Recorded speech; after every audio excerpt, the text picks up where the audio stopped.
When did you say, hey, I think I could make money doing this?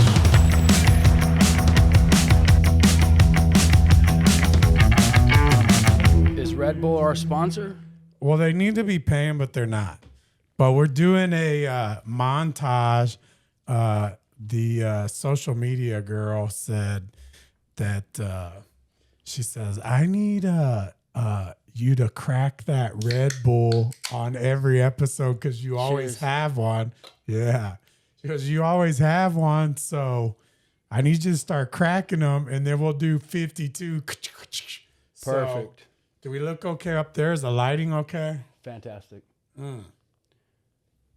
We got this shit down by episode like Damn, my arm looks ripped. You just are. It's not even the camera. It is you. I don't know what mine looks like. I just came back from the gym. Yeah. But I need to go a lot more. Anyway, today's episode, welcome to Business Under Fire. I'm Tommy Bonner, the host for today. And our guest is Alex Draghici out of beautiful San Antonio, Texas, 78209. And Alex called, which I never call him Alex. I just call him Andy. So anyway, Alex calls and says, hey, I want to do the podcast, blah, blah. And this was like a month or two ago. And so we finally made it here. We're scheduled for tomorrow. I got stuff going on. He got stuff going on. But this is the kind of shit it takes to run your own business. It's 9 p.m. Yeah, I just drove 45 minutes to get here. I don't care. But before that, you drove 3 hours. I sure did. Yeah, and I wasn't planning on being up here. But if you're not going to take the extra steps in business and the extra effort, where are you going to get? Nowhere. It's all about suit up and show up. That's it. And I tell people all the time that 90% of being successful in business is showing up. And I'll use them as an example. We got a guy named Logan that works for us that he shows up all the time, every time. He might be a knucklehead sometimes, but he's there. And that's why we use him. And you show up. You showed up tonight and I showed up. And we might or might not make any money out of this. We might make a deal. We might not. But we're here looking, panning It's for not gold. about making money. It's about doing what you like doing. Yeah. And so, and I learned this from, we'll talk about business and what happened in my life, that it went from being a child, I have a business, I started my own companies young, that were failures. You know, we had ideas. You had ideas. You started some things. And the difference that it went from all of a sudden, it's not a game, and I'm not a little boy, and now I'm a man. And the changes and the things that I did that went from this to where people are going, what in the world? What the fuck is going on in his life? Yeah. I see him driving Bentleys, Rolls Royces. He's on yachts all day long. But that's just because of the clips that I post. Yeah. But the truth is, just because I'm showing the little tip of the iceberg, they don't have any idea how much work I'm doing. Yeah. 7 days a week, 18-hour, 20-hour days. Yeah. Every day. Yeah. Every day. Yeah. Yeah. And I mean, that just is what it is. And if you're going to be doing that kind of stuff and running around and making deals on things, that's just what it takes. I've done a bunch of interviews with people in here so far, maybe 25 of them that all own their own business and are successful in their own right. So you got 27 more to go for something 52. like that. And whether they own a coffee shop or they're a lawyer that's doing hundreds of millions of dollars a year, none of them have said, dude, I work 9 to 5 and I go home. Hell no. There's no such thing. So if we're going to learn anything about what it takes and what we just talked about to be successful, it ain't like Instagram. No, the second you get a business, you just signed yourself up for prison.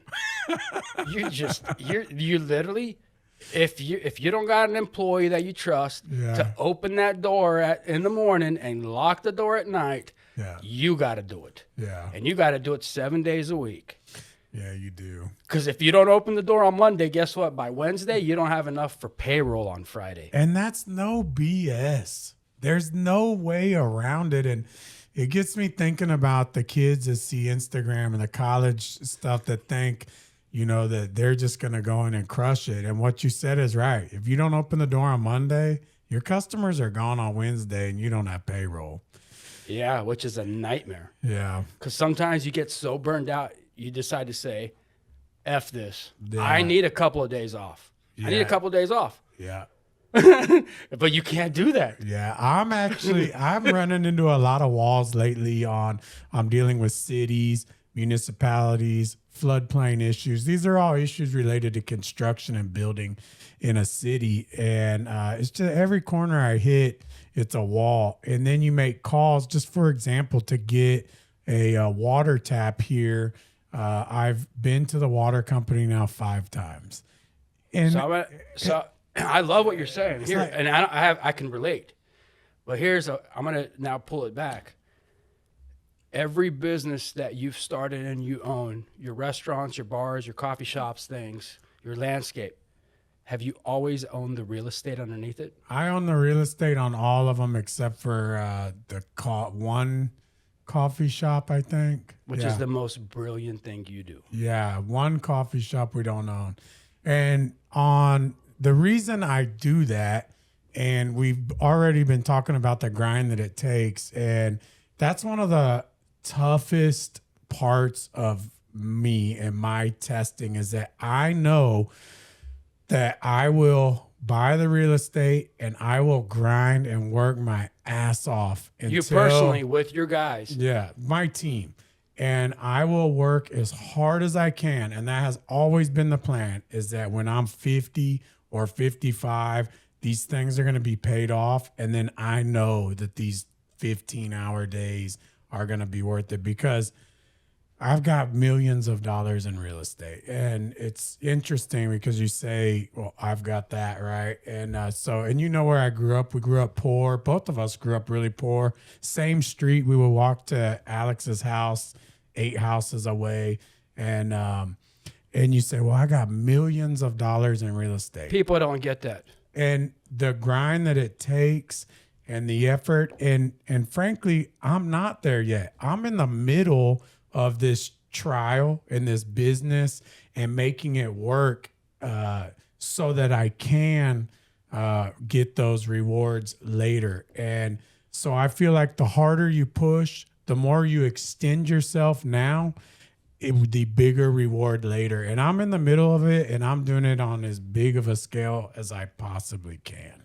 So let's talk about personal life. When's the last time you actually took a vacation?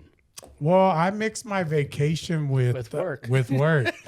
Yeah, and Me too. And the funny part about that is Port Aransas used to be the place where I would go to get away, and Now it's work. Yeah, and man, it really does create some drama with the folks that I run down there with now because Port A, for those that don't know, it's Port Aransas. It's a vacation town in Texas. Beautiful little spot. And it's where Do you know it's the #1 Airbnb spot in the United States? #1. Would not doubt it, but it's beautiful. And to put it bluntly, nobody gives a fuck in Port A. You can go down there with your hair purple, white, pink, blue. You could go down there as a skinny guy, fat guy, no shirt, No cut shoes. off jeans, no shoes, probably in most of the restaurants. Wearing a $50,000 watch. And nobody will give a shit. At all. And that's why Port A is such a relaxing place until you own 2 restaurants there. You know, there's a funny saying in business. It's like you can enjoy a certain thing. Let's just talk about like Top Golf, right? People love golf. It's amazing. It's amazing until you're the business owner of Top Golf. Yeah. And now you're worried about, I didn't sell enough memberships. I didn't sell enough alcohol tonight. I didn't sell enough food. Yeah. Somebody fell off the top and now I'm getting sued for $6 million. Oh, yeah. Somebody rear-ended somebody's car in the parking lot. They want to blame me. Somebody got whacked with a golf club in the face. It happens. Yep. It always happens. And, you know, unfortunately, and I haven't said it on here yet, but I feel like when you're in business, it's not if you're going to get sued, it's when you're going to get sued. And how many times. And it really sucks. And it's happened to me a couple times. And we've really been fortunate actually on the other things, but those are the kinds of issues that you're going to have to be able to sleep with at night and wake up in the morning and go back to work the next day and do it again.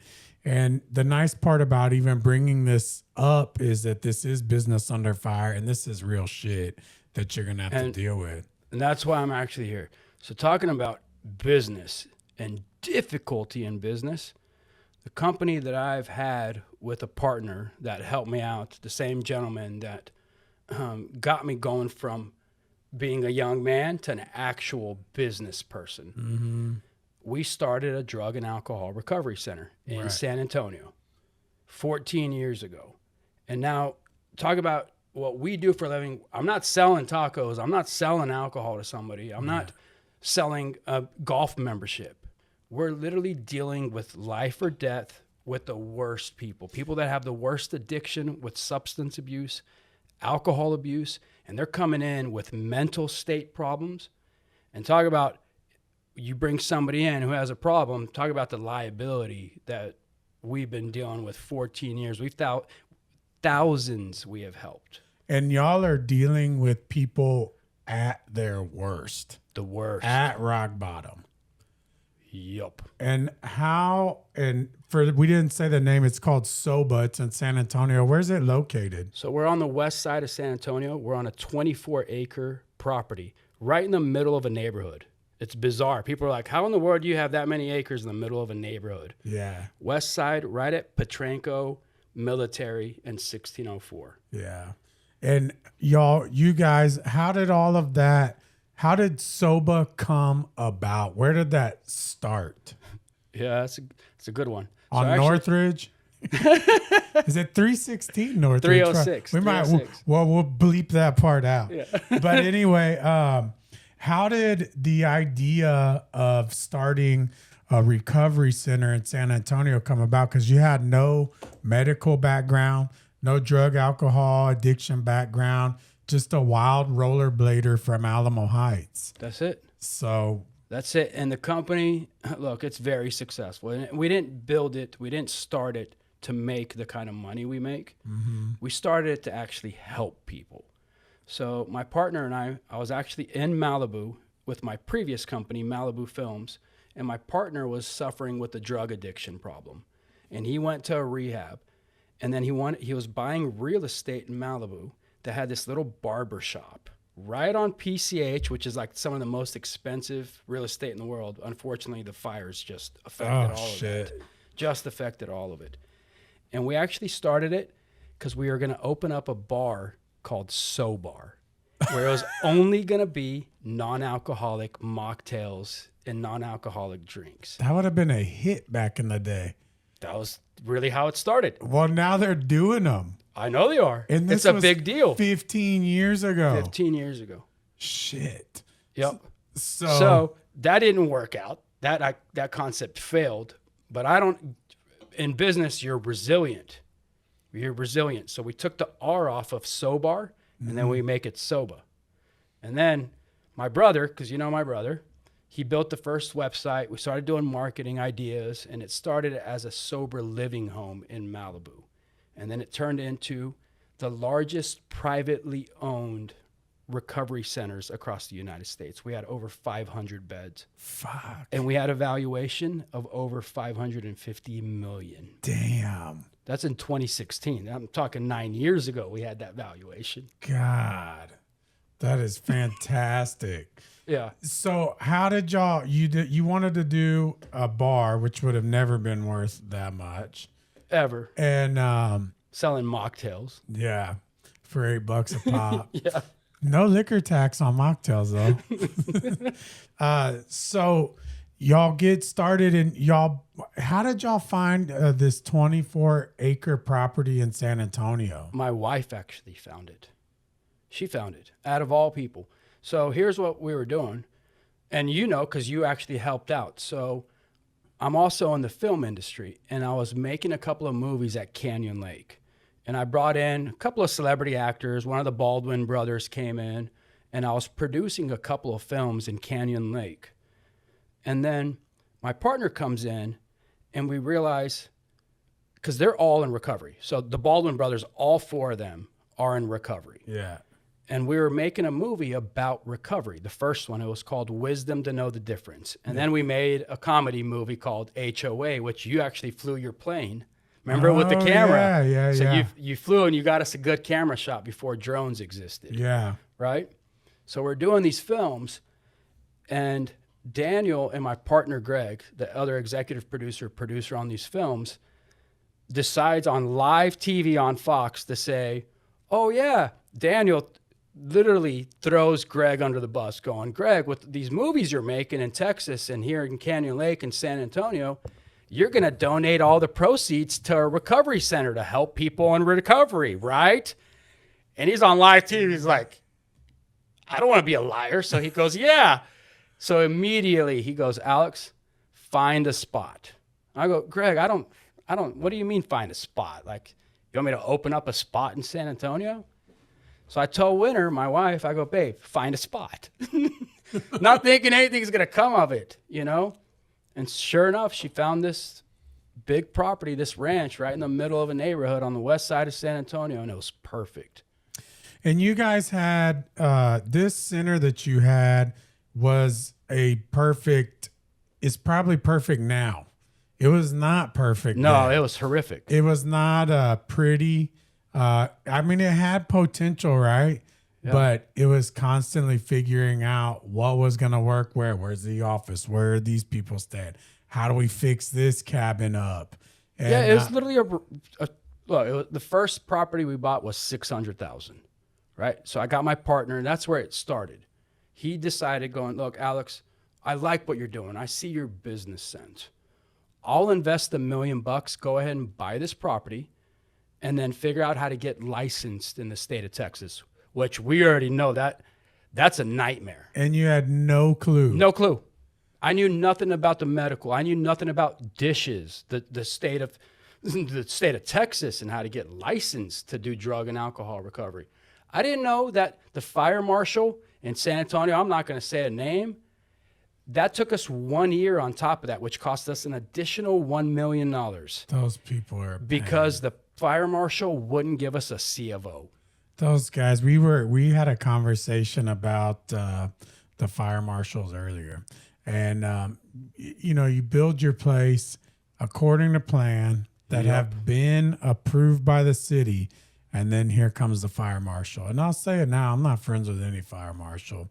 It's just I am always. I became real close friends with one. It's always something. I drop these guys off donuts every morning. I do everything they say, and they just keep pulling out more shit. And thank God it wasn't in California. Oh man, but they can make up shit too. Oh yeah, they do. They make it up on the spot. Yeah, they do, and you have no choice but to say yes, sir. Correct. That's so stupid. So we're 10 months in. And in the last second, the fire marshal decides that whatever we did with the fire sprinklers, they said, look, you're not going to sleep anyone in these houses, this ranch style, this shitty looking place you guys have here. We're not going to give you a C of O unless you now put fire sprinklers in your attic. We already put them in all the rooms, which was, you can imagine, hundreds of thousands. Then in the last second, it cost us another $250,000 because we had to put fire sprinklers in the attic. For what? Oh my God. For what? And again, for those people that don't know and haven't dealt with this type of building shit, it's surprises left and right. And building I've built most of my own restaurants, and building has been the first stage of the most stress that you get on these projects. And I saw your grease fire trap that you had to do. Ridiculous for a freaking coffee shop. Well, it's interesting that you bring that up because they make you do a grease calculation. And so this is no shit. So we have a grease calculation at our coffee shop of 0.0. And I'm not very good at math, but I could tell you 0.0 means none. And so we produce no grease. you need 1,000-gallon grease trap. That's correct. And the same, and that's correct. So on top of that, we're doing this other one in Amarillo. Mr. Bonner, looks like you make a lot of money, so we're going to go ahead and tell you exactly what you need to do. Well, we're doing the exact same thing in Amarillo, Texas right now. We are installing a grease trap for zero grease. And that's what a horrific thing to have to go through. We're just stupid. Just horrific. Stupid. And stuff like that makes me angry. Yeah, just get used to stupidity when you're working for yourself, because you're going to see it everywhere. So you guys get these, you finally get the fire sprinklers into all of these, kind of an out parcel of buildings with the common place in the middle, I think. And you get the fire sprinklers in there, but you can't sleep anybody yet. You can't treat anybody yet. Nope. But I had to have all employees hired. So I'm talking people, I'll just give you an example, over 100,000 payroll every 2 weeks before we're open making a single dollar for an entire year, because you have to have their license, the medical director, the doctor, the clinical director, your nurse supervisors, your technicians. You have to have them hired, and they have to be part of the license.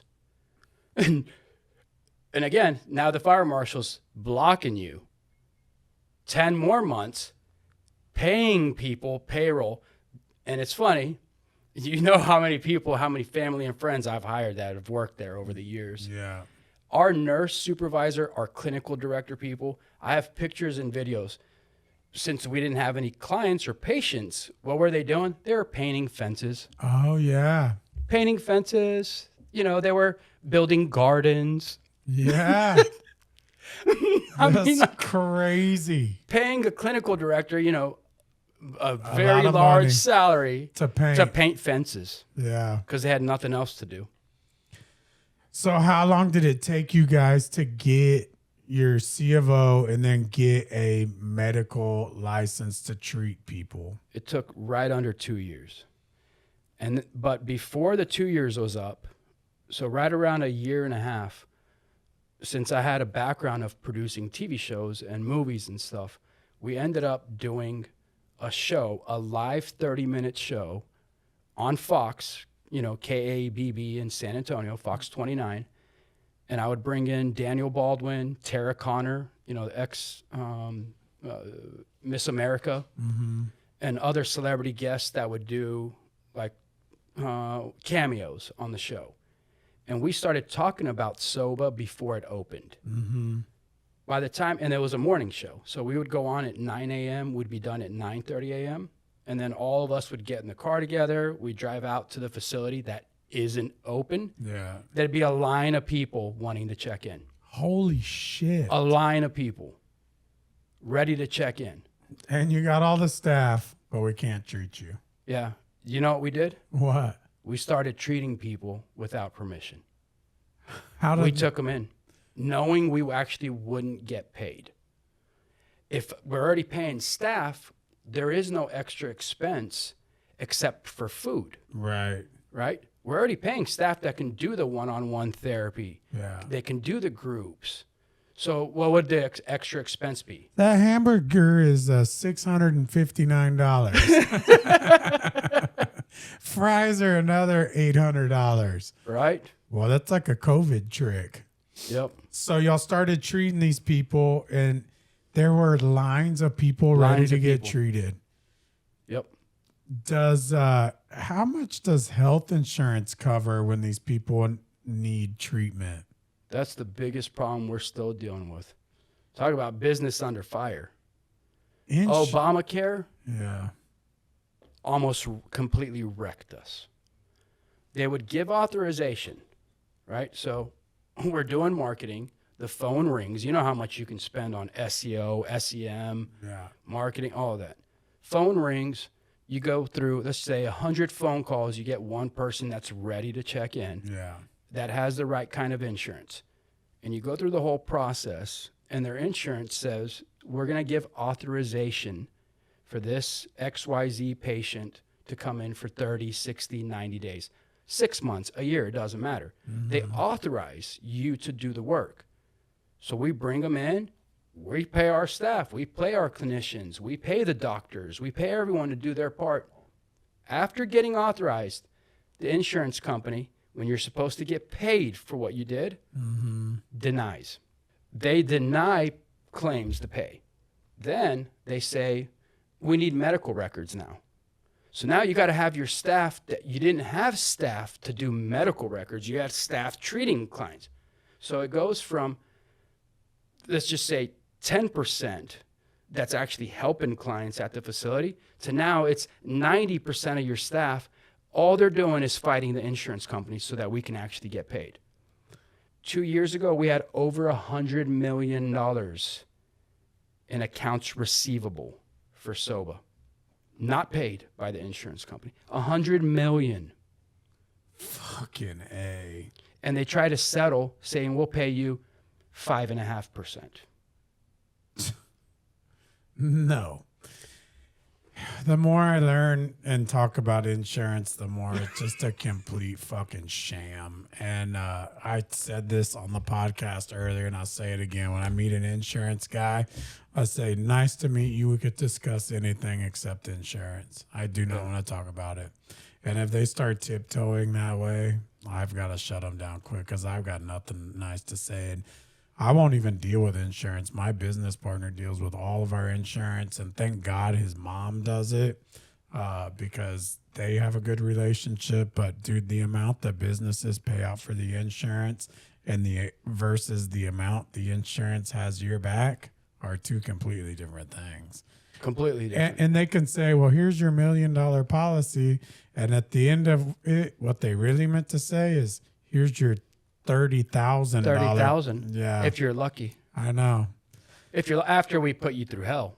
Just a freaking We put you sham. through hell. So anyways, that's unfortunately for our business because people don't have $30,000, $50,000 liquid cash to pay out of pocket to get help when they're in the rock bottom. Yeah. Most addicts, when you're an addict and you're ready to check into rehab, you don't got enough to pay your cell phone bill. Yeah. You don't have enough to pay for your Greyhound coming from Dallas. So a lot of times I'll personally pay for it, which is called enticement. So the insurance companies wants to sue us for that because they say that's enticement because I'm personally paying for somebody's flight, which we had to stop doing. I paid for somebody's Greyhound to get them from Houston or from, Dallas, for example. It's only $50. I don't mind doing that to get somebody in. And again, I don't want it to be only negative, what we do. It's actually the most rewarding thing in the world. Yeah. When you get to help people and when you do get paid the right way by the insurance companies or when they come in, and then you get them to come give you a hug saying, Alex, you saved my life. Yeah. And that's the greatest thing of what I do. Yeah. And to see, I was going to get into some of the changes without violating any HIPAA laws of, give me an example of what you've had walk into those doors versus what you've had come back in, walk out of those doors and what you've had come back and see you later. Yeah. So we've seen the worst of the worst. So I make friends with everyone. So I actually, right here on my phone, I answer every phone call. Right now, if somebody looks up Soba, Texas, and they call, let's just say they're watching the show, it rings right to my cell phone. There's not 20 people. Other centers have 20, 30 people on a phone room that answer. Every single phone call comes to my phone because I care. Yeah. And that's the difference of why our business is very successful. And that's why we stay full. But I become friends with everyone, and that becomes a problem. Yeah. So some people come in, let's just say they're on meth, they're an IV user, heroin, alcohol, it doesn't matter, Xan, it doesn't matter. If they leave ahead of time, which is called AMA, against medical advice, and then I see them on the news 2 days later, they're overdosed, it's like it hits me so hard, there's no words for it. There's no words for it. It's horrific because I make a relationship with them. Yeah. And that happens a lot more than I'd like to say. They relapse a lot. Yep. Are they getting into Soba? Do they go in there by their own will, or is it other people? So our spot, we don't do what's called a 5150, which means if you're a danger to yourself or somebody else, you can be taken into a facility. Y'all don't do that? We don't do that. Yeah. There's no fences. You've been there. Yeah. We don't have fences. Everyone that's there, it's because they are there at their own will. They want to get better. Right. You know? And they can leave at any time. Anyone. How often does a patient go, it's been a good week or two, but I'm ready to get the fuck out of here, and they roll out? 100% of every patient does that. They do? All of them. Let me tell you why. When they come in, they're either coming in really high, really drunk, and rock bottom, they need help. We start doing the detox process. Within 3 to 5 days, when they're detoxed, everything is out of their system, all of a sudden they forgot what it felt like to be level-headed. And all of a sudden they think, I'm a rock star. I got this. I'm clean. I'm clean. Look at me. I can do this. I freaking did it. I've been high and drunk for 10 years. I'm fucking clean 5 days. And they want to leave. All of them. Every single one. And that's what our staff does. That's why they're professionals. They know how to talk to them and tell them, you have to do one more day. And then the next day when they're ready to go, you have to do one more day. Yeah. But our program, if somebody does want to go through the whole thing, 90 days is recommended. Well, they say that to change your behavior takes a minimum of 28 days. And that's whether you're, learning how to play piano, speak another guitar, language, stop drinking, speak Romanian. Yep. And so,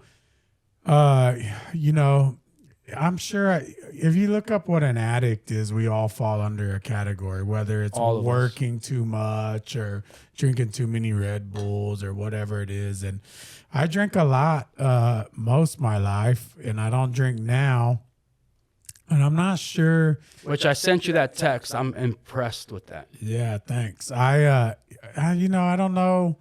I just don't drink. And it's not when you ask me how long. Well, I don't really know because I just don't drink. And in my life, the change that not drinking has had, the problem is when people do drink, they make all of these excuses as to why they can drink. And I don't have anything against it.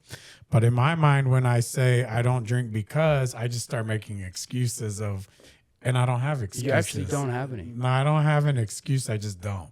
And nobody ever quits drinking and says my life went to hell since I quit drinking. And so I'm glad you said that. The truth is people's life gets better when they stop drinking. Yeah.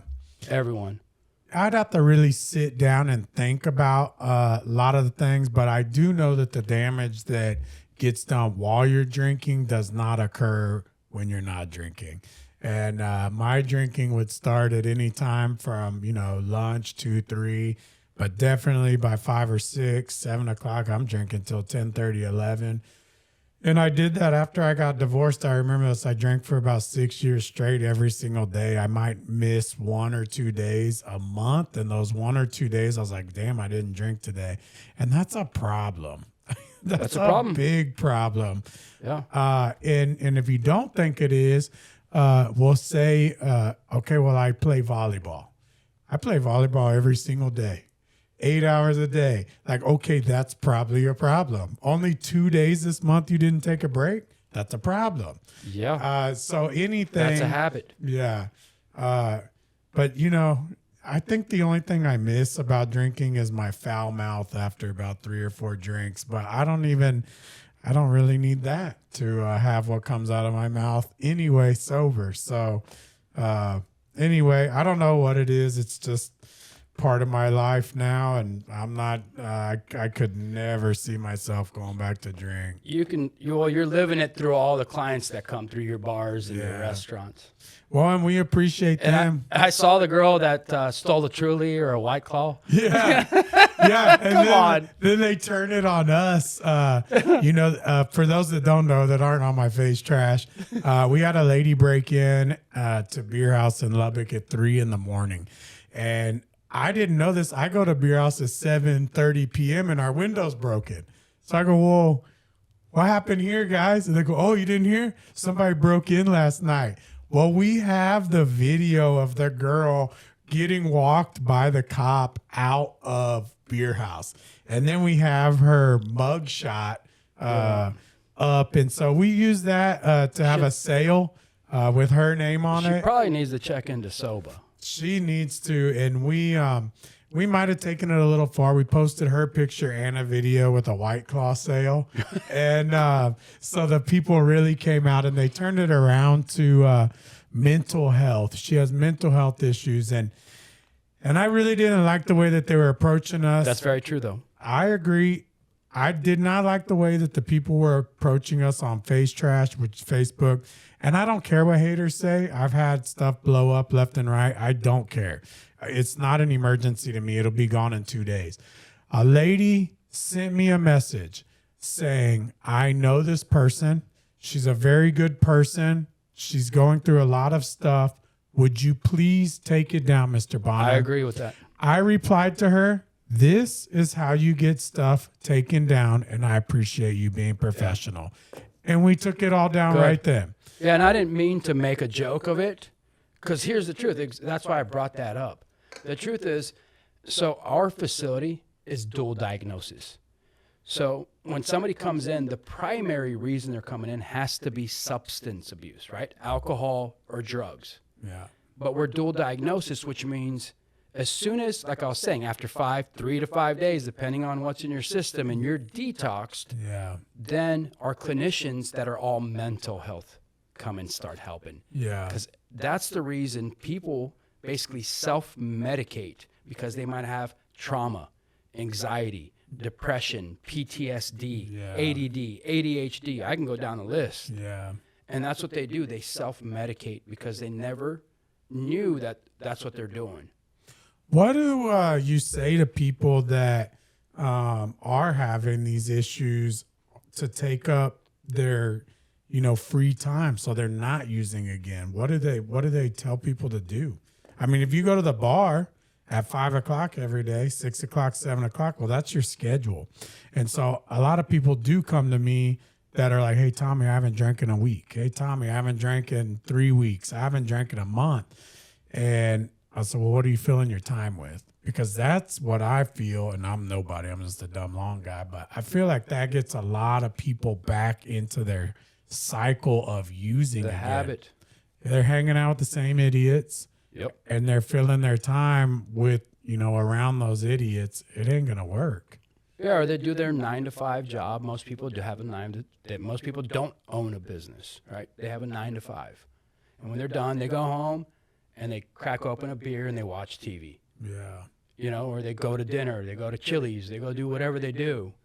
And so breaking that cycle, and that's what you're asking, that's what they learn at Soba. They learn to pick up new habits. So like, for example, my dad, he does art therapy at the facility. So he tells people, and here's the thing, you don't have to be a great painter or artist, but learning to pick up a canvas and get some paints, all of a sudden, every single human being, when you try it once, right? Most people are like, okay, whatever, it's stupid. Last time I drew anything, I was in elementary school. Yeah. That's most people. But when you do it, it's amazing. On top of that, we do yoga. We do horticulture, right? We teach people how to grow plants. We do groups that we just tell people how to read a book. Yeah. To learn how to actually have enough patience to sit there and just read for 15 minutes. Yeah. What does a day at Soba look like for a normal patient? Depends at what level of care you are. So, because we have all levels of care. Let's say somebody's, they're drinking or using drugs. They're ready to check in. What's day one look like? Day one, for the first 72 hours, we take your phone away. Shit, you ought to take mine now. So we're one of the only facilities in the entire state that's technology friendly. And there's a reason and a science behind it. We're also one of the only facilities that's pet friendly. So if somebody wants to come in with their dog, So they can bring their dog or their cat, Yep. hamster. God Yep. knows where they'll put that. Yep. Well, that's good. So day one, your phone's going away. Phone's going away. You're checking in, and you're going to get what's called a pre-assessment done, where a clinician is going to talk to you. They want to know verbally from you what you're expressing, because we're going to see it anyways, because everyone gets breathalyzed. We're going to do a drug test, a full UA drug test to know everything in your system. And is there 7 personality types? Is that right? Or is there like 23, or do you know? I don't actually know. I know I'd have there's to a look it lot. up. I feel like it's 7, but you see the same behavior from people. So they walk in. That's what I do. You already seen this, Yeah. right? Yeah. So they come in, they get a full UA. You know what's in them. They can't lie to you. Yeah. Phone's going away. Yep. But their dogs buy them. Yep. And that's very comforting for, And they got a TV in the room. yeah. It doesn't look like a hospital. It doesn't look like a prison. There's no fences, right? They're not tied to a bed, detoxing, right? We've watched movies where you think you're detoxing off of heroin and you're like dying and sweating, and it's not like that. So we do a MET system, which is medically assisted treatment. So the doctor, after he sees everything in the system, talks to them. They do that assessment, biopsychosocial. If there are some medications, they'll give them temporarily to help them with the nausea, to help them with the cravings, that, oh my God, I got to have another drink. Oh my God, I got to go get another fix. That cocaine's calling me. I need it right now. There are medications that we will administer to help them get over that hump. Briefly, Yeah. right? We don't want somebody coming in with a cocaine addiction and they leave with a pill addiction because we put them prescribe something. We don't do that, Yeah. right? Again, that's what separates us. There are other places, unfortunately, That'll just keep feeding them. feeding them shit to make them just be like zombies in there so they don't have to deal with them. That's not going to work. Horrific. And so on day one, you guys have diagnosed them. You know what's in their system, and they need something to help them out. You've got a little something to help them, and then are they in constant contact with doctors, medical staff? Is there somebody with them all the time? 24/7. Cool. So we only have 8 detox beds, and it is co-ed, male and female, 24/7 nursing and doctors on site. And so every 15 minutes, they're checking on them. But they don't have to sit in the bed. They can walk around the property. We're also vape friendly. We're cigarette friendly. If they want to step outside, go ahead, step outside, smoke a cigarette. Yeah. We don't want to pull them away from life, Yeah. because that's what doesn't work, is when you go to a facility that you're like locked up, forced to not have anything, because the second, it's like a rat. The second you're out of there, give it to me. Yeah. That's not comfortable anyway. At all. And they'll be hanging out, doing their thing. Y'all are checking on them every 15 minutes. Yep. What are these guys acting like? What are they doing at, 5 hours in? The first 3 to 5 days is rough. It's tough. They need to speak to somebody. So that's why we have technicians that walk around Yeah. and distract them, and they're all trained. Distract them with conversations. Yeah. Get them to start talking about something and get them through that moment. Because here's the thing with addiction. It's not 24/7, right? It's just like life of having a bad day. You didn't really have a bad day. You had a bad 5 minutes. Yeah. You had a bad 15-second situation that might have happened. Yeah. Get them over that hump, have a conversation, pull out a chessboard. Yeah. We got chessboards there. We got a basketball court. We got disc golf. We got a ping pong table. You see somebody, the tech sees a client pacing back and forth, they're going to go, hey, you play ping pong? Let's go play ping pong right now. Yeah. And all of a sudden, they're distracted. I got a concrete ping pong table at Miguel's. That's awesome. Only one guy's beat me so far. Okay. So if somebody wants to come to Miguel's in Lubbock and You'll have to fly me out. try to That's a whoop long me on drive. a game of ping pong, we're waiting for you. And I haven't been practicing much lately, but I could probably play ping pong for I bet you I could get 5 or 6 hours a day in. So Me too. I love it. Have you tried pickleball yet? I've played with my son Landon, and he was a little too young and he wasn't that good, and so it was a little frustrating. But I haven't played with him. Yeah, you have to much. chase Good. the ball, let them hit it. Yeah. I did that with Bella years ago. Yeah. So these dudes and girls, they're in there 4 or 5 hours. You keep their mind preoccupied to keep it off of using. Correct. And you keep that cycle up for 3 to 5 days. So in the first couple of days when they're detoxing, that's the most difficult. Yeah. Afterwards, when they make it into residential, they have a full schedule. From the morning, early morning, 7 a.m., 8 a.m., they do what's called morning reflections. Every client has to wake up. Every client comes to this group room, and they listen to a clinician talk about what you're grateful for today. And then from there, they go straight to breakfast. We have a full-time chef, Monday through Friday. Miss Laura, she's amazing. I eat the food. It's incredible.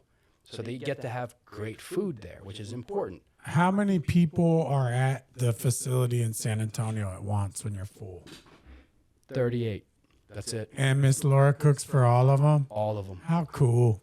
Incredible. Y'all got a sweet kitchen in there? It's amazing. Nice. Licensed, of course, by the city. Oh, God. Fire suppression. Fire suppression. Yeah. You already know. Yeah. Health inspections Health every inspection. couple months. Yeah. Water inspection, because we're still on septic and well. So we have to do a water test.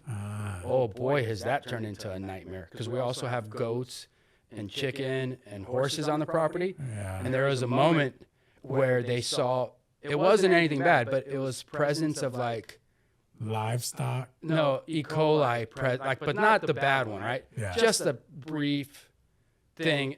So every single city officials come into the door. You guys got to fix this. You have 24 hours. We're closing your doors. I mean, it's just, come on. Come on. It just sounds like another day of work to me. Another day of work. It's fun. And so these guys are the patients. They're no longer these guys. We'll call them the patients. What percentage of the patients leave before day 5? Oh, man. About 10%. Dang.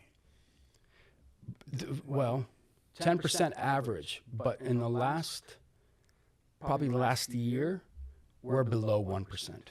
And what do you attribute that to? Staff. Yeah, that's what I was kind of getting That's all it at. is staff. They're getting better and training and working. And if I don't show face or my partner Greg doesn't fly into town because he lives in California, when he started coming again in town once a month, and when I'm there now at least 3, 4, 5 days a week if I can be, and they see me because I'm the one answering every phone call, and they want to meet me. And they're all like, clients talk about that. They're like, "Oh, where's Alex? We haven't seen Alex for days, right? I've been out of town for." And they're there on that property 24/7. So when you show up, they're kind of looking forward to it. I sit with them. I cry with them. Yeah. I tear up with them. And I love hearing, "You saved my life, Alex. You saved my life." And there's things that I do that I obviously can't talk about, but I go beyond. Yeah. Absolutely beyond. Like, for example, a drug addict or a veteran. Let's talk about that. We haven't talked about that. So over a year ago, we became the second facility in Bexar County, the third facility in the entire state that got a contract with the VA to help veterans. Not just retired veterans, but active military and their family members. So we got a contract so we can treat anyone that has Tri-West or Tri-Care. Oh boy, is it amazing to help a veteran. But let me tell you, it might have been either the best decision we ever made or the worst we ever made. Because now dealing with the government and the VA, we talked about insurance companies being a nightmare. Yeah. I can't even tell you how horrific what we're dealing with right now. It's so difficult that it's by the hour we're wondering if we want to continue doing this business. Isn't that insane that the federal government that you Pay taxes. and you as a veteran chose voluntarily to defend this country and this government gives somebody such hell that's trying to Get help. get help And probably a big piece of that stemmed from what you were doing during your service. And they're just we do EMDR. We treat trauma. We literally have a specific program with therapists, master's level clinicians that have a huge salary. They're expensive. They're hard to find anywhere in the country, but especially in San Antonio. And we're a military city, for God's sake. Yeah. And training for that specialty, for that position, makes it even harder to find that person that could treat this veteran. Yeah. And then they just handcuff you guys when you're like, hey, we need money to cover our freaking operating expenses here, and then some profit. And I'll freely just tell you right now, we have veterans in our program. Obviously, I can't say names. Yeah. We have veterans in our program right now that were homeless with mental health and substance abuse that the VA denied for them, and we're in contract with them, denied for them to get help. Guess what we did? We said, fuck you, we're helping them. They're still in our program right now. I don't care if we make $1 off of it, and we're making it real clear. Yeah. We're making it real clear. We will pay and we will help them. That's one thing that pisses me off to no end. And I haven't talked about any politics stuff on here, and I don't really care. Yeah. The way that I would avoid politics anyway is I say that no matter who you vote for, can we agree that the money that you and I and everybody else pays on taxes can stay here and treat our veterans? They could sleep on beds of gold for what we're sending overseas. They could have 2 of these, doctors helping them for what we send overseas.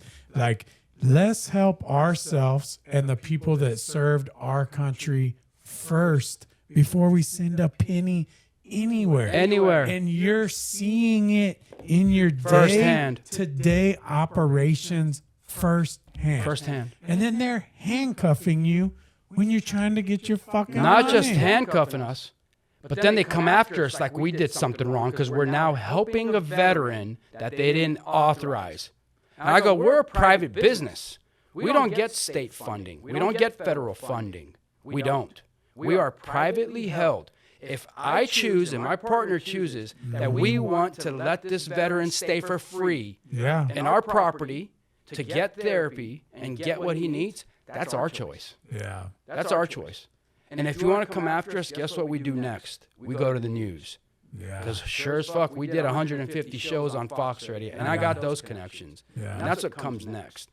Well, it should, and it needs to be. It needs to be said because what we just discussed. I mean, dude, we have to help the people that volunteered and served this country to give us our freedom. If we can't help them when they need in their time of need, then what the fuck are we doing? What are we doing? I don't know. Spending money on bombs in Ukraine? Let's help the people that need help. Well, a lot of those Ukrainians bought a bunch of yachts. That's very important. That helps us. God. The Russian oligarchs, that helps us. It's good. No, it's good. Good TV. It looks good Well, on it's YouTube. good. It looks good on Instagram. Yeah. Yeah. For the people that want to show off, that look at my big yacht and all the girls I have on my yacht. Look at me, I'm cool. Yeah. I heard Ukrainian girls are very pretty, though. So, not from you, from one of my business partners, which means it could only be one. But he's a little disappointed that he can't go over there right now because we're in, again, non-political, but we're in a, we're basically in a war with Ukraine. Is this tariff stuff going to affect your businesses? Well, on the, I'm building some airplane hangars. And so they put tariffs on Mexico. That Red Bull is going to sponsor? Well, Red Bull, we will take Do some skydiving out of that plane. Red Bull sponsor. We would like some Red Bull sponsor because we do drink these every single show. And I'm trying to get Poncho Shirts to sponsor me too. I don't know that one. And, while we're here, I've been here for about 3 months and I've gotten sponsorship from RHR Roofing, which we really appreciate. And I haven't got anything else, so I'm looking for T-shirts and any other things we could get. But I blame this on myself because I have no offer to guests. And they say where there's no offer, there's no monetization. Correct. And so I had worked on some stuff for offers for some of the clips and stuff like that. But if anybody sees this and they want to do sponsorships, we'll talk about their businesses every single podcast and do whatever we can. And I'm going to call Wade Wilkes with, I think it's 5:60 a.m. in Lubbock. He was on my list today of folks to call to see how he's getting sponsors and stuff. Because for me in this, I've really, really enjoyed meeting all the entrepreneur guys and business owners. And they said, well, why do you do it? And the reason I do it is just because what you and I discussed right now. If somebody watches this and they think that it's easy to do any of the shit, we have given them a few examples of what can possibly come up when they open a restaurant, open a facility, open anything. And you can't find that shit on the internet. You can't Google, like, you're not going to be able to Google how to get through shit with a fire marshal. HR complaints, HR problems. When an employee has a problem with another employee. Yeah. An employee has, imagine, again, back to what we were talking about. I'm treating the worst of the worst people at rock bottom. Yeah. You can imagine staff, relationships start building. Yeah. Right? You got the good-looking dude that's coming through that's all screwed up. All of a sudden, he's not a meth addict after 2 months, and he's now this handsome. He's been going to the gym because we give a gym membership to everyone. Yeah. And one of my female techs is like, they have a relationship. You can imagine the state problems with that. Yeah. I mean, I can go down the list. It's like never ending with the stuff we're dealing. Yeah, again, in business. And most of the addicts, they got good personalities. They're fun to hang they're all around liars. with. They're the party types. And so, you have a nurse maybe that's boyfriend's been mad at them and so-and-so's over here. But those are the types of personal things that you don't see on spreadsheets. You don't. But it's a very difficult part of business. Yeah. And you have to deal with it. If you don't deal with it or don't know how to deal with it, you're out of business the next day. Yeah, human behavior in business. I don't think there's a book on that. I don't think so. Maybe we should write one. I know. It would just be called, There's No Fucking Clue What We're Doing. We don't know. What problems next? Yeah. Yeah, human behaviors and solutions in business. Yeah. And I could write a book on it. We've had so many things that just, happen and pop up. And It'd be 10,000 pages. yeah, it would. Yeah, this is called the Business Bible. Yeah. Only available at Soba, San Antonio, where we make your 90-day stay exciting. Yeah. Oh, that's a good. Well, how is Soba? What has Soba and being in that business done for you? That's fruitful in your life.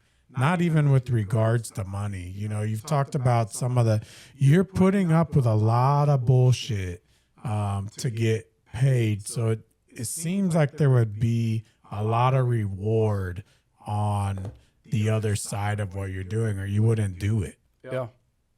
Well, that's why I'm actually so good at it. I personally suffer with an addiction. Mm-hmm.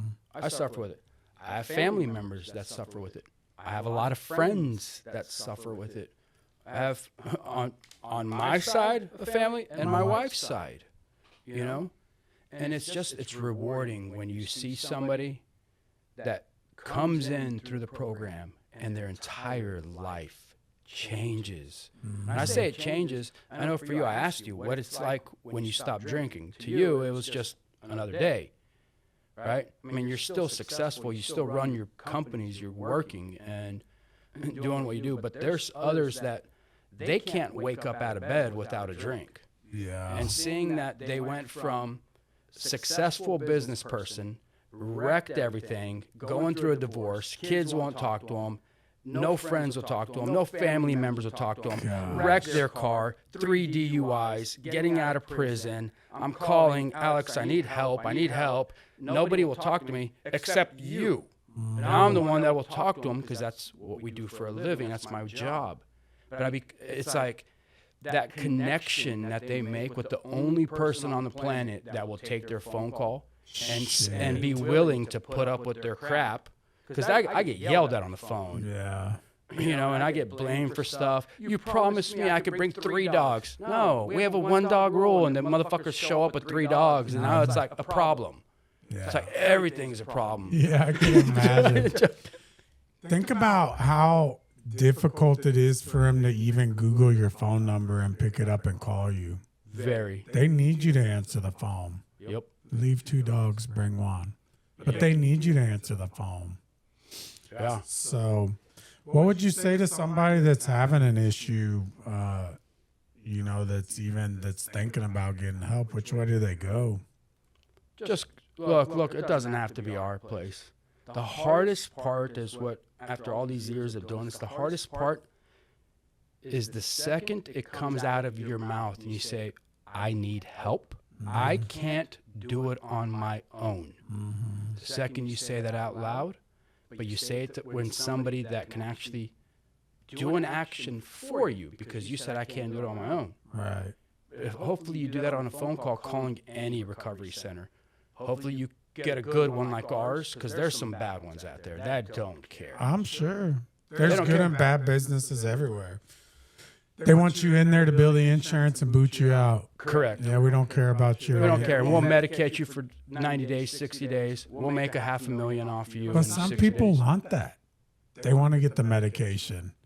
Yeah, but all of them do. Yeah. They're all Because they're addicts. All of them do. Yeah. Nobody wants to feel anxiety. Nobody wants to feel depression. Nobody wants to all of a sudden feel suicidal. Yeah. Right? You don't want that.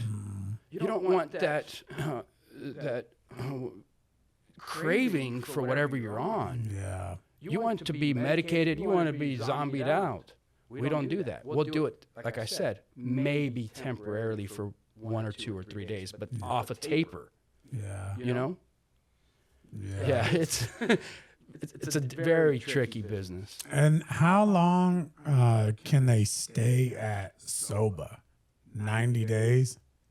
Yeah, I'd rather just say 90 days. Yeah. But we have some, I'll just say, look, we have some that have stayed with us over a year because they need it. Yeah. We had a veteran that just left recently. He was with us 9 months. What happens? Where is their behavior changing when they leave Soba? Oh, that's a whole part of our program as well. We actually talk to them during the program what they should do when they leave, where they should go.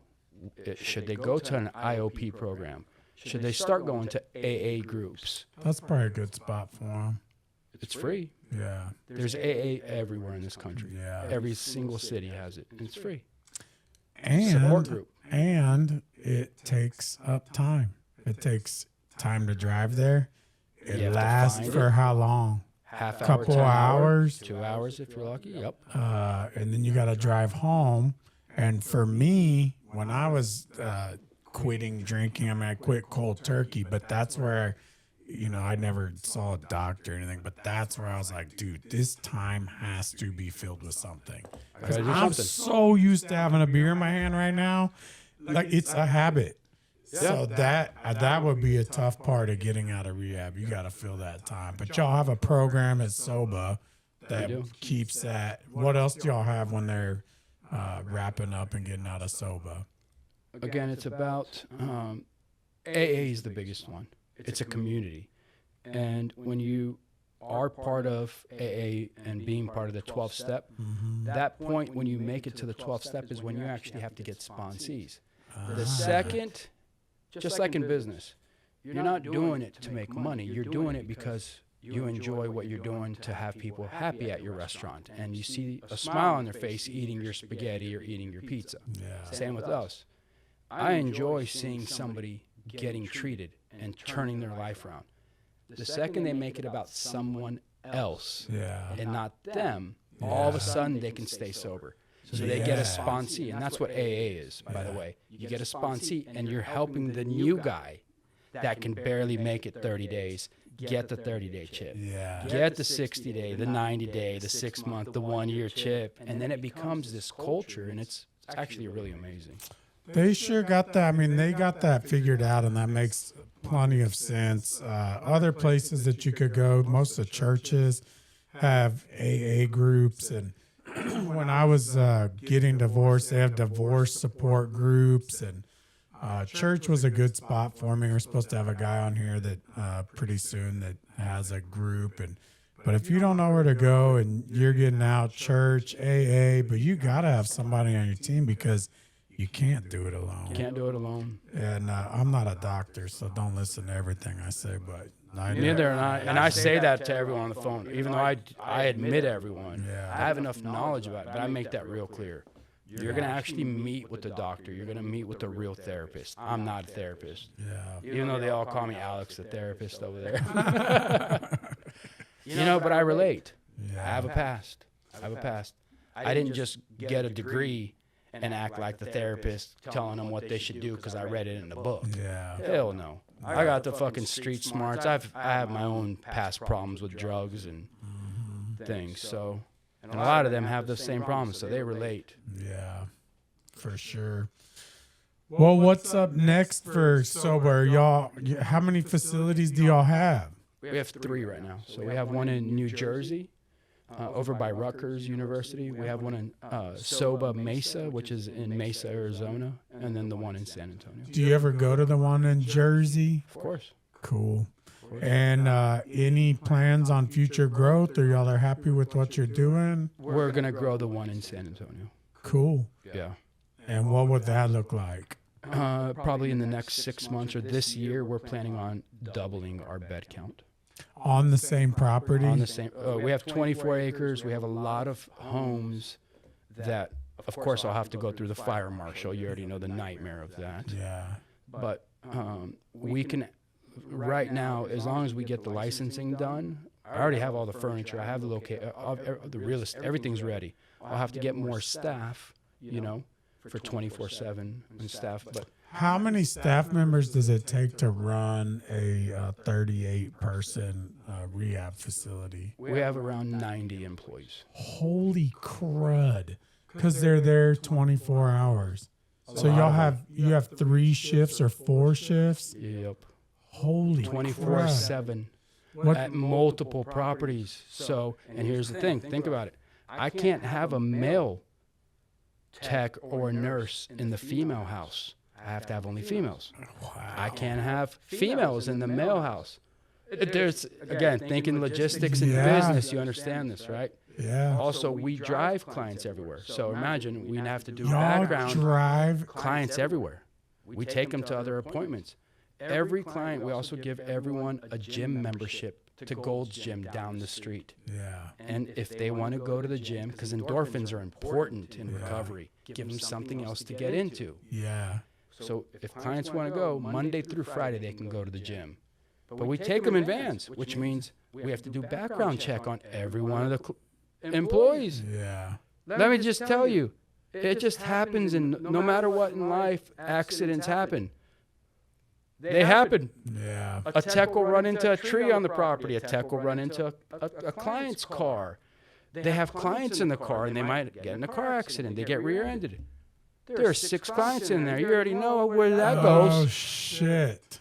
Nobody got hurt, but you're, again, just business. Business under fire. Yeah. And it never stops. Yeah, I forgot. What you're saying right there is I don't remember where the slogan was at. I was going to start writing it or saying it on every podcast, and you just reminded me of it.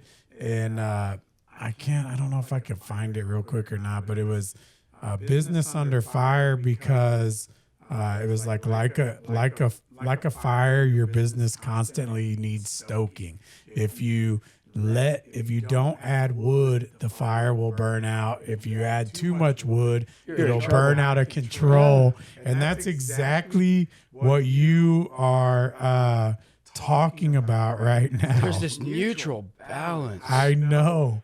And here's the weird thing. I can't, it's like when we have, let's just say we have a really good month, right? Yeah. I'm at full capacity, right? All the centers are doing well, right? So it's like I get a nice, let's just, as an owner, get a nice bonus. Right.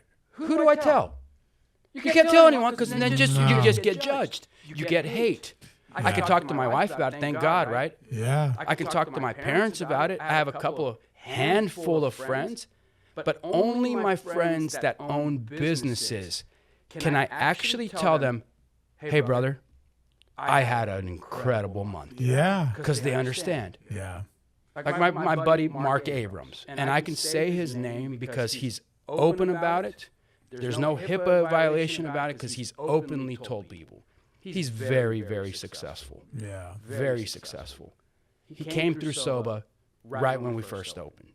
He was on some bad pills, and he came through. He had real bad problem, and we really helped him. He was on these pills for 15, 20 years, like Holy Percocet, crap. Vicodin, Percocet, bad things. He got off of them finally, right? The other month, I was on a call with them, and I'm like, Mark, how are you doing? He's like, man, I had a great month. He owns a big moving company. He'd probably be a good person. I can get him on your show. I'd love him. 30 years he's had Move Logistics in San Antonio. Yeah. You know, and so I get to talk to him. I'm like, Mark, man, I'm killing it. I'm doing well. He's like, good, Alex. Good. You're not posting anything. I'm like, no, obviously I can't. He's like, yeah, I'm having a really good month too. Yeah. I'm like, good, Mark.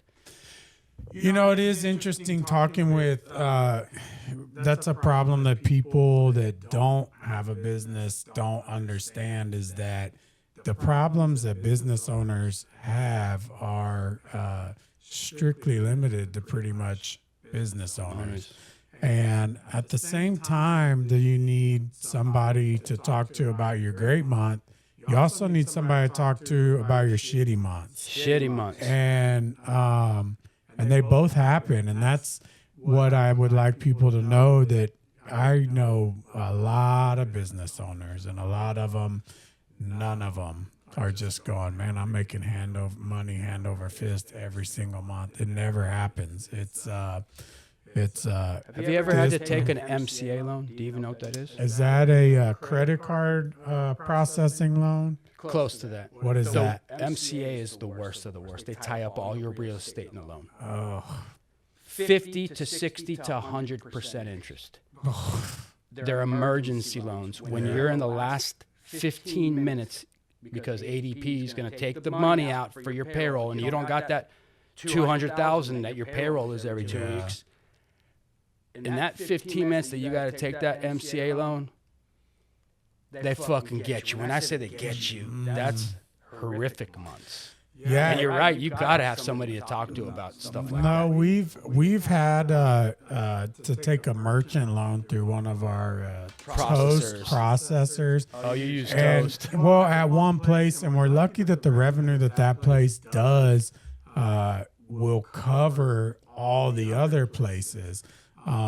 And So you shift money from the one that does well at this time. This one doesn't do well. And if we've been extended out where I told the bank, hey man, I need another couple $100,000 to get through to this, and they're like, yeah, no, and then I've been in the spot where I had millions of dollars, and life was good, and I've been at the bottom several times. I've been in the middle several times, and I've been at the top a few times. And that's part of in the next couple weeks, I kind of want to share the journey of where I'm at right now with everybody, just so they know and they can see what real life business venture of a guy doing what I do is. And the truth And of nothing was handed to you. no, Everything. Yeah. No, I know. Because I know that. Yeah. We've known each other since we were 4. yeah, nothing has ever been handed to me. Not one thing. I've been working since I was 14, and I'm really banking on all of the real estate that I have on being able to either let a group operate my restaurants and pay me rent. An MSA, managed service, MSP, managed service provider. They'll come in, and you'll own 5 to 10%. Just sit back and let them do it. Well, those are conversations right now. We're not ready to bail out Yeah. of anything. We're still in growth mode and trying to get creative on how to grow. there's, really I'm loaned out with the banks right now, unless I get, unless I find a piece of real estate that's, that I put half the money down on, or it's operating. And I didn't know this, until recently. I mean, you have a threshold with the bank, and I'm at my threshold with 2 of the banks. And that's just how it goes. Until my revenue goes up some way else, they're not going to give me shit. They won't. And so that's why I go. Do you have to do a personal guarantee on any of it? On a lot of it, yeah. But I have, I'm meeting with a business coach in Nashville that has helped me a lot and expand that. But really, it's either time to, I'm working on franchising Beer House. Smart. And that takes a long time. You have to come up with all the legal paperwork. That attorney fees off. We went down that road. And I have a girl that I want to work on a lot of that stuff. We just started talking about it. I'm doing a lot of real estate transactions to bring me larger chunks of cash that I can use for other properties and other business ventures. And the only reason that I am able to do that is because I have 2 partners that are badass. And one just retired from Austin PD, and we threw him in the fire. He sent me a picture of his boot the other day, all kind of dirty, his work boot and his jeans. And he was sitting at the bar at one of the restaurants. And I said, Zamora, dude, I was laughing the other night because you're living my life. Like, this is what I did. I did the construction every single day. Then I went and ran the restaurants go take a shower, clean up, look nice. And I would work till 1:30 in the morning. And then I would get up at 6:30 in the morning, go landscape, go do this, go build. And so those 2 guys are letting me do what I do, but I am learning right now as much as I can. I'm just being a sponge on learning how to grow a larger business. And if anybody's out there in private equity, we would love to take some of your money. We have the foundation right now with my companies to explode. We're at Texas Tech. So we have 120 employees that come through this pipeline. We get them early. We know who they are. We train them. We know if they're the badasses or not, and they want to stick with us and grow. Yeah. But I need more money to grow. Like, it's the cycle of business. Tough, dude.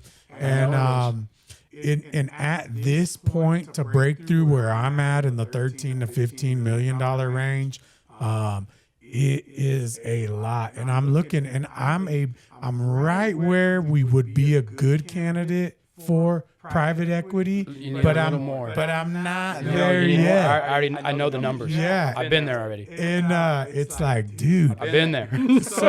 But this is just another wall. Remember when we first started out, it was a wall that I need a freaking weed eater. That was a wall. I need a lawnmower. You needed a truck. Then you needed a trailer. These are all now I need walls. Now I need door magnets. Yes. Where do I wrap my truck? Dude, $60. But now I need insurance for my trucks. How many do I now have enough money to buy another truck? Dude, can I afford the insurance on the other truck? I know. But now, hang on. Now I need another crew. Yes. Do I have enough business to get a whole nother crew? Yeah. And it's just constant roadblocks that you've got to work through to get there. It's just once you do it, the business sense, you have it. It's in your head. And here's the thing. You can just, let me not sleep for 3 days, wake me up in the middle of the night, 3 a.m. and ask me about business. Mm-hmm. Guess what? I can do it. Yeah, I do it. No shower, haven't slept. I've been busting my ass because I'm also doing real estate stuff. I'm building some homes right now, right? Mm-hmm. And we got this 10-acre property on 1604 in San Antonio. Yeah. We're getting ready to either 2 projects we're looking at. We're either going to build a 150-bed veteran program to compete, I'm not going to say names, with the only other big boy in San Antonio besides Audie Murphy, the VA, which is bad. Everyone knows it's bad. Yeah. It's horrific. That's so fucking sad. Horrific. So we're going to privately build. So we have construction plans already, 150-bed unit right there. We're going to self-fund it. It's about $15 million. We're either going to do that, which is difficult business. Are you ready? You're going to laugh. or my partner and I are talking about just building a fucking storage unit to collect rent from people, build a big storage unit facility for boats and RVs and people to store their shit they bought at Walmart. Well, one is a lot easier task, but one is going to change humanity. So you should think about that. And it's going to be tough, but the work that you're doing is changing people's life. And it's not just changing their life, it's changing their kids' lives, their wives' lives, their family's life. And the easy way out is to build the storage unit. But the storage unit is, just rent money. It's what they call it, mailbox money. Build the storage unit somewhere else and build the rehab here. And it's going to be tougher, but in the end, it's going to pay off a lot more. Dude, a fucking hug, a thank you for changing my life is worth more than any check I've ever gotten. And it really is. And I've gotten some nice checks, but to change somebody's life, and I do stuff for people a lot of times, not even monetarily, just conversations that I'll have with people, and when they come back a couple years later and they say, "Dude, what you said to me, blah blah blah, changed my life," and that is just, you can't put a dollar amount on that. So it's interesting.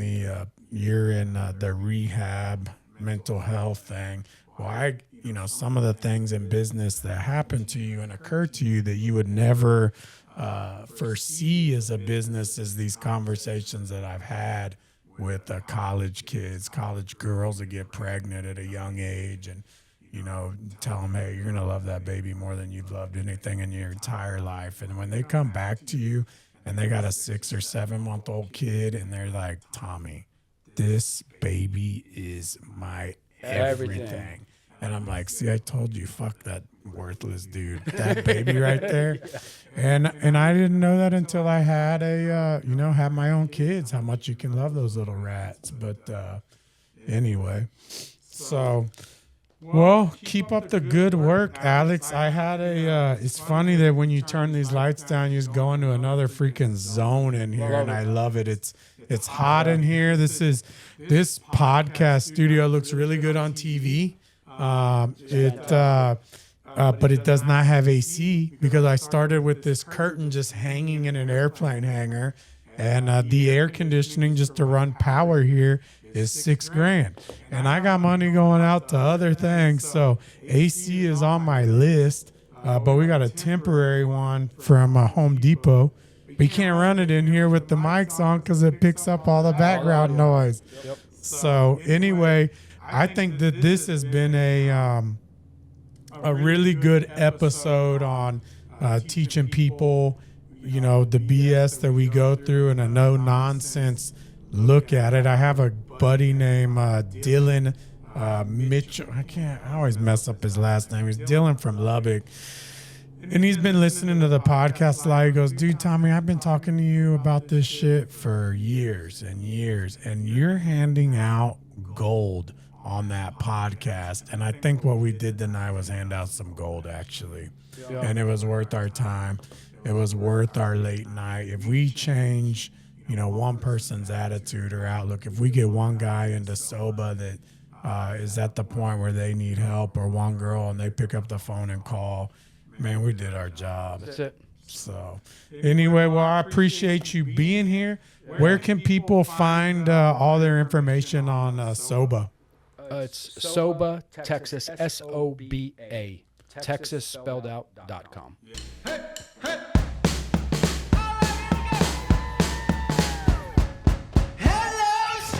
Are you looking for the best bites and coldest drinks in Port Aransas? Come grab a beer and a burger with us at Beer House, where the patio's always popping and the drinks are always top shelf. We're known for our signature prickly pear margarita, which is a hit, and our burgers are some of the best in Texas. We'd love to see you there.